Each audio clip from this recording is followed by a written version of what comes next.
सुप्रभात बच्चों, आज हम लोग आत्म परिचय कविता जिसके रचनाकार हरिवंश राय बच्चन जी हैं, उसके तीसरे वीडियो में इस कविता की बची हुई पंक्तियों के अर्थ भावार्थ को स्पष्ट किया जाएगा। इसके पहले आप लोगों ने पहले और दूसरे वीडियो में हरिवंश राय बच्चन का संक्षिप्त जीवन परिचय और इस पाठ की पंक्तियों का भावार्थ समझा।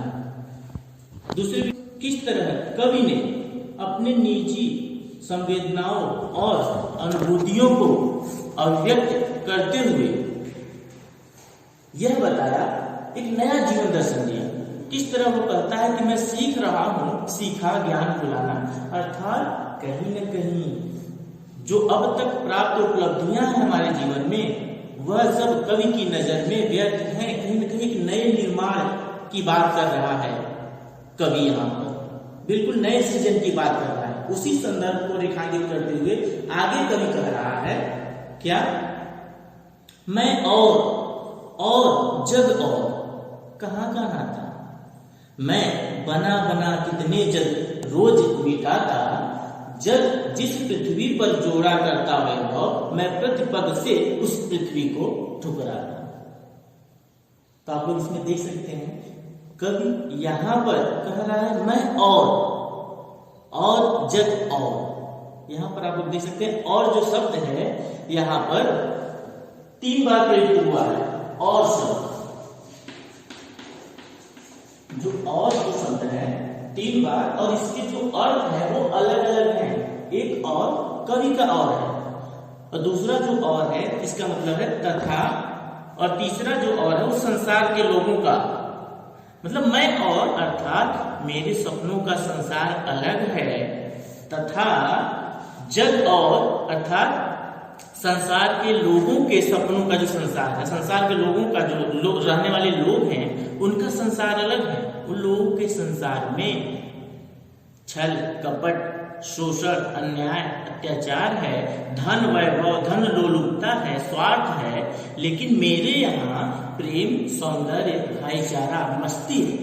तो इन दोनों संसार में कहाँ का नाता, कहाँ का कोई संबंध ठहर रहा है। कवि इसी बात को रेखांकित करते हुए कह रहा है कि मैं बना बना कितने जग रोज मिटाता, मैं रोज इस तरह के न जाने कितने संसार बनाता हूं और उसको मिटा देता हूं। क्यों मिटा देता है?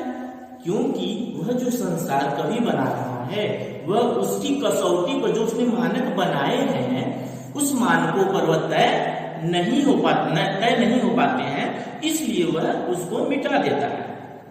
जग जिस पृथ्वी पर जोड़ा करता वैभव, वैभव का मतलब होता है धन और ऐश्वर्य।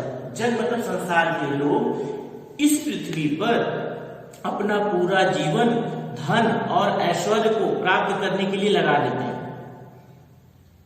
और मैं प्रतिपद से उस पृथ्वी को ठुकराता, और मैं उस धन और ऐश्वर्य को, संसार के लोग जो पूरा जीवन धन और ऐश्वर्य के पीछे अपना लगा देते हैं, मैं उसको प्रत्येक क्षण प्रत्येक पग से उसको प्रत्येक चरण से ठुकरा देता हूं। अर्थात कवि ऐसे धन ऐश्वर्यशाली समाज की चाह नहीं रखता।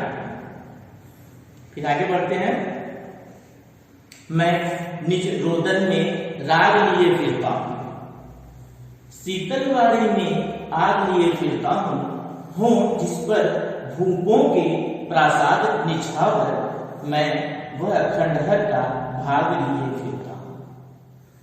अब इन पंक्तियों में देखा जाए तो पूरी कविता का केंद्रीय स्वर कहीं न कहीं इन पंक्तियों में निकल रहा है। कवि यहां कह रहा है मैं निज रोदन में, निज मतलब स्वयं के, रोदन मतलब रुदन में रोना दुख है, निज रोदन में राग लिए। राग मतलब होता है प्रेम, राग का मतलब होता है प्रेम। कवि कह रहा है मैं अपने रुदन में, अपने दुख में प्रेम का भाव लिए फिर रहा हूं। यह रुदन क्या है? प्रिय से बिछड़ने के बाद जो कष्ट और पीड़ा है वह कवि के हृदय में है एक तरफ, तो लेकिन उसमें भी वह प्रेम लिए हुए फिर रहा है, विचरण कर रहा है शीतल वाड़ी में आग लिए फिरता हूँ। उसकी वाड़ी में जो शीतलता है, जो कोमलता है, उसके बावजूद भी उसके अंदर आग है। कौन सी आग है? विरह की आग है। उस आग में उसकी जो भावनाएं हैं वो तीव्र वेग से पूरे आवेग के साथ निकल रही हैं। और यह जो दोनों यहां पर देख सकते हैं हम लोग कि दो विरोधी भावों को किस तरह खूबसूरत ढंग से कवि ने यहाँ पर पिरोया है।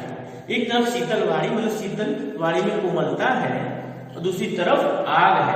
एक तरफ रुदन है, दूसरी तरफ प्रेम है। कहीं न कहीं इसको स्वीकार कर रहा है कवि कि जिस तरह दिन के बिना रात, सुख के बिना दुख की कल्पना बेकार है, उसी तरह इस पृथ्वी पर भी रुदन है तो राग है, प्रेम है, शीतलता है तो वहां आग भी। दोनों परिस्थितियों का सहज और समान भाव से अंगीकार कर रहा है कवि। और ऐसी स्थिति में हो जिस पर भूपों के प्रासाद निछावर, मैं वह खंडहर का भाग लिए फिरता हूं। हो जिस पर भूपों के, भूपों मतलब राजाओं के, आप लोग देखो भूपों मतलब राजाओं के, प्रासाद मतलब महल। कवि को जो प्रेम के विरह में जो अनुभूतियां मिली हैं, जो वो अनमोल खजाने से कम नहीं है, और उन विरह की अनुभूतियों को अपने हृदय में संजोए हुए हैं, प्रिय की जो यादें हैं उसको अपने हृदय में संजोए हुए हैं, वो उन यादों पर बड़े बड़े राजाओं के जो महल हैं वह सब कुर्बान है, न्यौछावर है। इसी संदर्भ में आगे कह रहा है, मैं वह खंडहर का भाग लिए हुए फिर रहा हूं। अर्थात मैं वह खंडहर का भाग लिए फिरता हूं।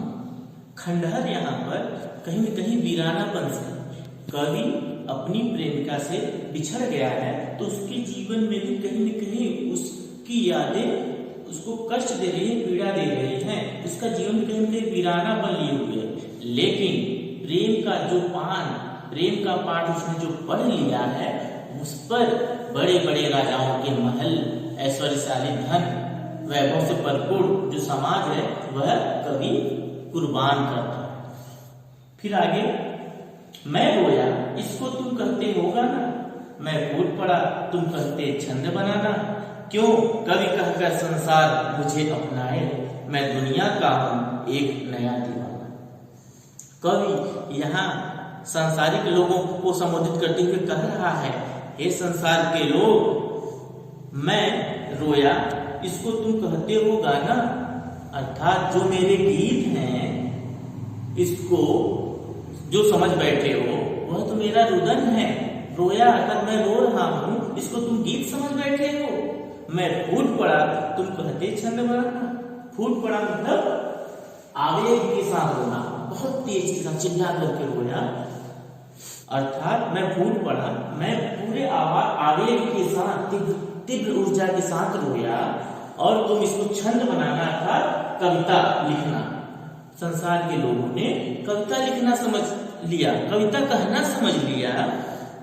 अर्थात कवि कह रहा है यह संसार भी अजीब है जो कवि या लोगों की अनुभूतियों को समझ नहीं पाता है।